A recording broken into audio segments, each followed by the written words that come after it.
Hey guys, welcome back to another episode of Dynasty After Dark. I'm your host, Calvin Timms. You can find me over on Twitter at TDC_Calvin. And today I've got an episode for you where I'm going to be talking about Dameon Pierce versus Devin Singletary.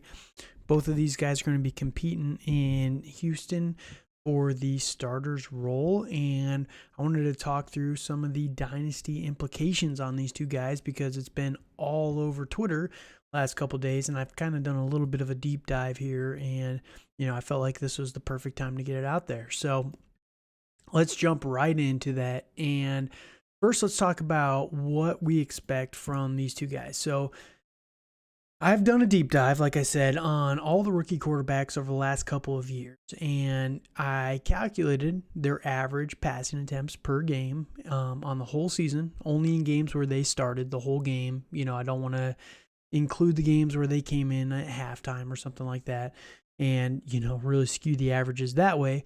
But the average passing attempts by a rookie quarterback is about 33 passes per game. Now, the surprising number is actually it's gone down over the last couple of years.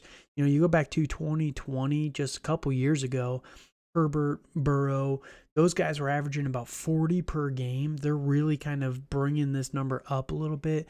Then you got guys like Tua, Justin Fields, Mac Jones, Trevor Lawrence, Zach Wilson, Kenny Pickett. Those guys are all averaging quite low. They're actually, averaging about 28 passes per game, which is significant, right? Now, this is very generic level. And it kind of makes sense as well, right? Because when Tua came into the Miami Dolphins, they weren't a very good team at that time. Justin Fields with the Bears were not a very good team at that time. And we've seen now through 2 years, Fields hasn't really taken that upswing in passing attempts per game. Zach Wilson, not a good team, everything like that. Trevor Lawrence, bad team, but it got a lot better in year 2, and you saw a spike in his passing attempts per game last year under Doug Peterson. So, take that into account a little bit. Pittsburgh Steelers, not a great team. Whereas the Cincinnati Bengals, Joe Burrow's rookie year, did have a lot of talent. Not a great offensive line, obviously, and he also got hurt in that year, but pretty good talent around him on that team. Same with Justin Herbert over there. So kind of correlates a little bit that way as well. So, looking at Houston, it's a decent team now. I actually like what they've done in free agency. I think that they've built this team up for a rookie quarterback quite well. So I would imagine that a rookie on average would be right around 33 to 35 passing attempts per game. All right, now conversely, you look at the rushing attempts per game for all of those teams. And this is where I got like I said, I did a very big deep dive into these guys' rookie seasons. Again, it kind of correlates with the bad teams. They weren't able to run the ball as much because they were getting blown out quite a bit. You go back to Zach Wilson, Trevor Lawrence, they only averaged 22 rushing attempts per game when those guys were the starters in those games. Justin Fields, 25 in those games. Tua, 26. It makes a lot of sense. But you go to the teams that were a little bit better, Justin Herbert, they averaged about 30. Kenny Pickett last year, that was kind of the design of that offense. They averaged 32 rushing attempts per game when he was the starter. They tried to take the ball out of Kenny Pickett's hands a little bit more. And Justin Herbert, they were just able to score a lot more in his rookie year, that they were able to be a more balanced offense that way. So, it, again, all correlates a little bit to the worst teams. They're getting blown out a little bit more, and they have to pass a little bit more to keep up. I know everyone is going to look at Houston and say, well, they're a bad team, and they're going to be getting blown out quite a bit. But that AFC South is not a very strong division as a whole right now. And you look at that, and like I said, I like a lot of the moves that the Houston Texans have done. They have 2 top 12 picks in this year's upcoming draft, including the 102 and the 112. So I think that they're going to be able to really revitalize a lot of talent on this team here in the coming months.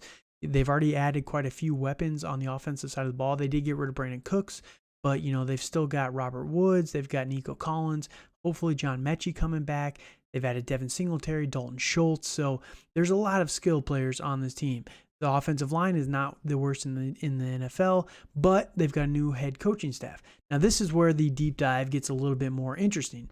You go back to 2022 for the San Francisco 49ers. They played a lot of games with Brock Purdy. They played a few games with Trey Lance. They played a few games with Jimmy Garoppolo. So, averaging that out, rookie quarterback kind of skews that a little bit, but in reality, they were about 50-50 on passing versus rushing. And both the offensive coordinator and new head coach for this team are from the San Francisco 49ers last year. They were both under Kyle Shanahan. So I would actually imagine that they're going to try and be as balanced that way as possible, even if they're getting blown out. It's just the San Francisco way.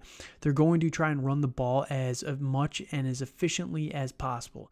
So let's say that you're averaging about 60 plays a game, which for most of these quarterbacks was what they averaged, right between 60 to 70 plays per game. If you're close to 50, and I even did this at 53%, right? You're getting about 28 rushing attempts per game. All this was just a very, very extravagant way to boil down to what we can anticipate for an average rushing attempts per game from the Houston Texans in 2023 and probably moving forward into 2024 and beyond. Now, that said, that's where you come into the two player profiles for Dameon Pierce and for Devin Singletary. So Dameon Pierce last year was a very good player. You can see his bio right here, 23 years old. He's a little bit older for a rookie, 5'10", 218, with 1 year of experience out of Florida. And he came out pretty hot last year. You look at his game logs and, they didn't really use him much at the beginning of the season, but towards the, week 3, week 5 and on, they really started to give him the ball quite a bit. He averaged about, what was it?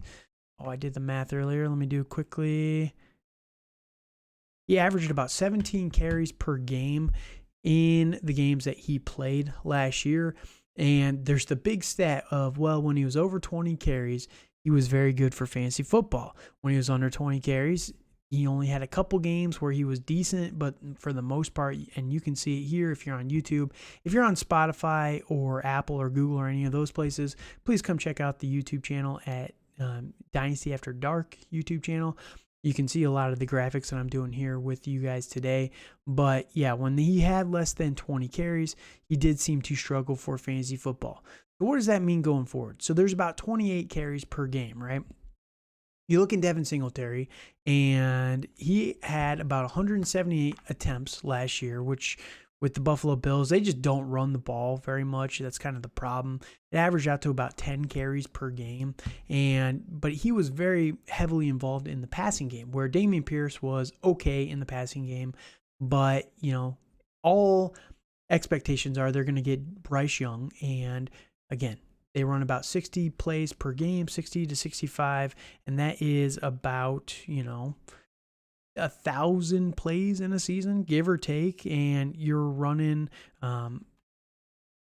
about 480 times on average if you're doing about 47% rushing attempts on the season. Again, that's kind of in line with the average that we've seen from these guys over rookie seasons, as well as San Francisco, their average from the last few years as well. So, I'm anticipating about 480 carries per year minimum for the next couple of years. And as this offense gets better, if Bryce Young comes in and is as good at football as everybody thinks he's going to be, then they're just going to increase that over the next couple of years. They're going to have more plays because the offense is going to be able to, stay on the field longer and everything like that. So you got 480 attempts.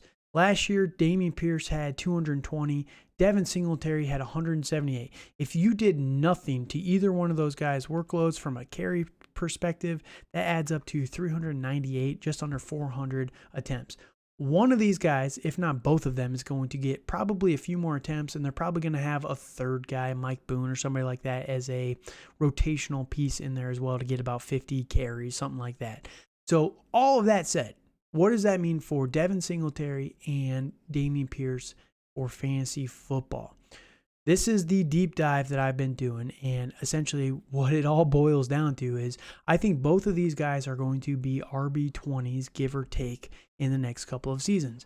I don't see either one of these guys having a massive increase in touchdowns, especially with a rookie quarterback going into 2023. Now, 2024, you might see a few more touchdowns on the board for some of these running backs, but I think that these guys are going to be slotted into the roles that they've played over the last couple of years. And Devin Singletary, I believe, is going to have about 200 attempts. He's going to be close to 1,000 yards on the ground, and he's going to have probably about 60 targets as well. Last year, that was good enough for, running back number 23 in PPR. I think that he's probably going to take a slight tick up. He'll probably be around 18 to 19 for fantasy football. Dameon Pierce, I believe, is going to be right around 20. Again, you look at him last year, he was the running back number 28. He did miss a few games. Devin Singletary played all 17.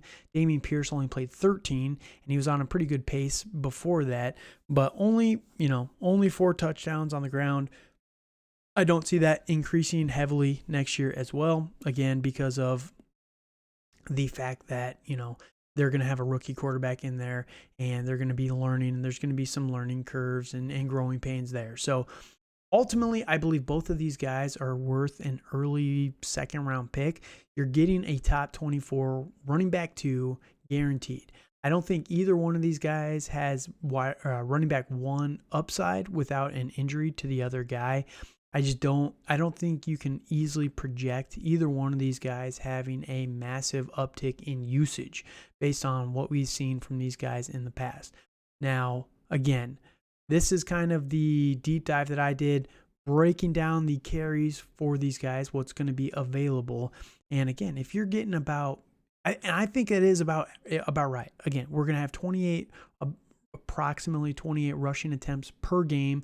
Some games you might have 30. It's going to vary. Some games you'll probably only rush it about 10 times, but averaging out per game, you're going to have about 28 to 30 carries per game. Dameon Pierce averaged 17. Devin Singletary averaged about 10. That adds up to 27. You add in 1 or 2 for Mike Boone on the season, and boom, you got your projection based on the last few years of rookie quarterbacks and the last couple of years of San Francisco. So I think it's right in line, and I believe that both of these guys are going to be around running back number 20. One of them's going to finish higher, probably Singletary, because he's going to have more usage in the passing game. But that said, again, I'm willing to spend a early second, mid-second on both of these guys. If you can get them, I think that they're going to be very valuable. I think they're going to have pretty high floors, low ceilings for the foreseeable future. And with the ever-changing landscape of running backs that we're seeing right now, I believe it's worth it to invest in one of these guys if you have the stability and the upside elsewhere. If you're very strong on quarterback, receiver, tight end, something like that, and you need just a safe guy, go get a Dameon Pierce, go get a Devin Singletary, and just, relax for the next season, because you're not going to be getting winning weeks from these guys, but I don't think they're going to kill you either. So that's my deep dive here on Dameon Pierce versus Devin Singletary.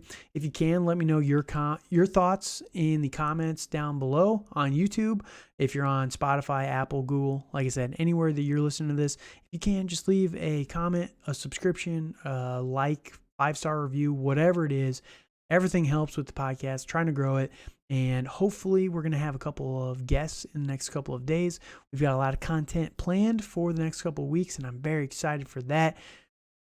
Yeah, and that's about it. So thank you guys again. Let me know if you are on YouTube. I tried a new image for the screen, or the cover, whatever, thumbnail, that's the word. So if you like it, let me know down in the comments, or shoot me a tweet on Twitter and just let me know what your thoughts are. And yeah, appreciate it. I'm not very good at this whole thing, so the whole artist and creating pictures and stuff. So yeah, let me know your thoughts when you can. Until next time, thank you guys for joining me. Have a good night.